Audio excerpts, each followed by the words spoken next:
Assalamualaikum warahmatullahi wabarakatuh. Perkenalkan, nama saya Farida Aisyah dengan NIM G00181071 Fakultas Kedokteran, Prodi Kedokteran dari Universitas 11 Maret Surakarta dan staf dari Kastrat Digeneskun.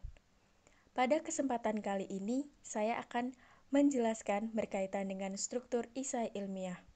Secara garis besar, struktur esai ilmiah terdapat 5 bagian, yaitu judul, pendahuluan, isi atau konten, penutup, dan daftar pustaka. Lalu, bagaimana penjelasan berkaitan dengan setiap bagian dari struktur tersebut? Kita akan memulai pada bagian yang pertama, yaitu judul. Judul menggambarkan keseluruhan dari isi esai ilmiah dengan menggunakan kurang dari 20 kata. Penulisan harus tepat dan jelas. Lalu, seperti apakah contoh judul yang bagus? Berikut ini merupakan salah dua judul, yaitu Praktik Interprofessional Education sebagai Health Provider dalam Penanggulangan Bencana Alam dan Penggunaan APD tepat guna mengurangi transmisi penyakit tropis.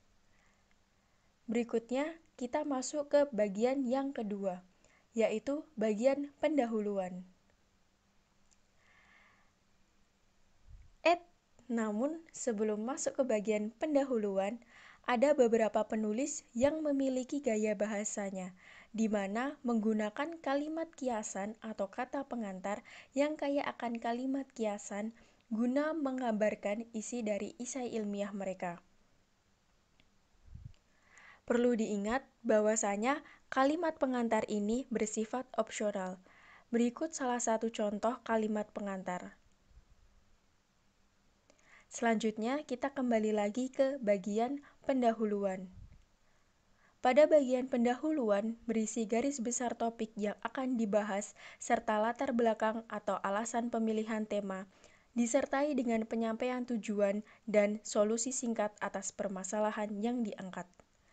Terdapat beberapa poin yang harus diperhatikan dalam penulisan pendahuluan. 3 poin tersebut termasuk tepat sasaran, di mana pembaca dapat memahami dengan jelas argumen penulis, tidak berlebihan dengan menggunakan kalimat yang secukupnya, serta berdasarkan evidence-based medicine. Kita memasuki ke bagian yang ketiga, yaitu penulisan isi atau konten. Isi atau konten merupakan inti dari esai ilmiah yang berisi pemaparan secara terperinci tentang solusi yang ditawarkan penulis guna menyelesaikan permasalahan yang diangkat.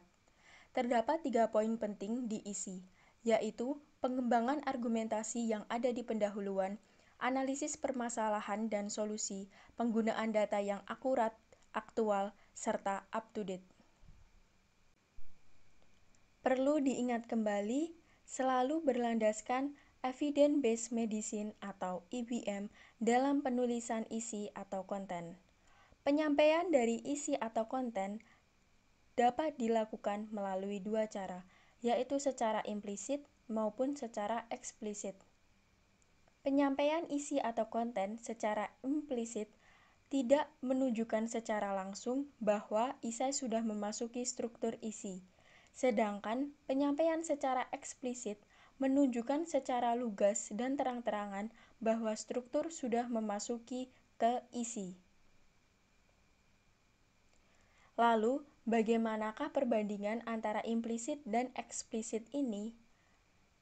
Sebagai contoh, berikut terdapat 2 perbandingan penulisan implisit dan eksplisit.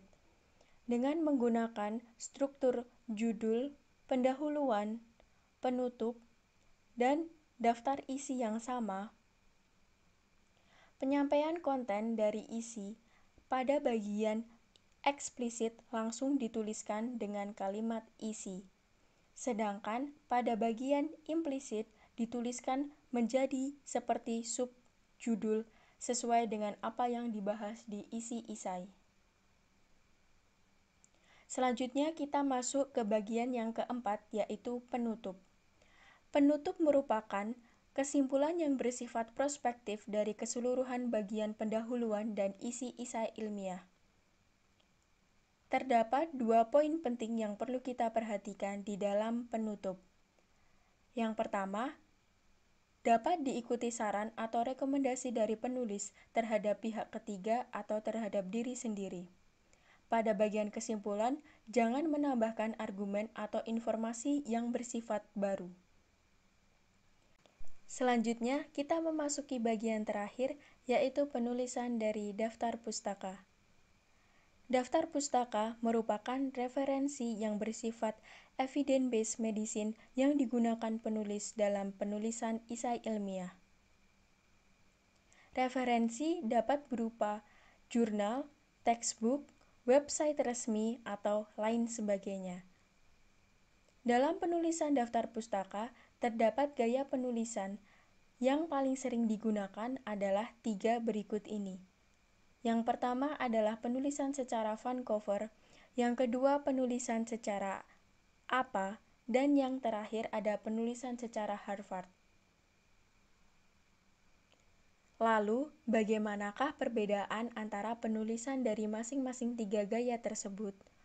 Pada penulisan Vancouver, diawali dengan penulisan dari nama penulis, judul artikel, nama jurnal, tahun, nomor, serta halaman artikel. Pada penulisan apa, diikuti dengan nama penulis, tahun, judul buku, kota, dan penerbit.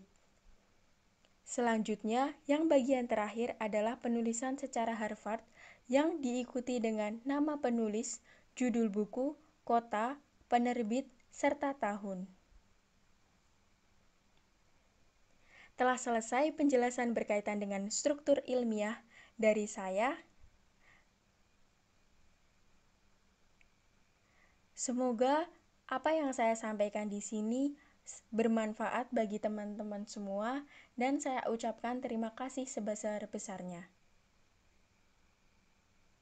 Apabila ada yang ingin ditanyakan, dapat menghubungi saya melalui email, yaitu faridaaisyah323@gmail.com, atau melalui Instagram saya, yaitu faridaaisyah. Apabila teman-teman ingin melihat berkaitan dengan karya esai saya, bisa dicek di bit.ly/faridaaisyah.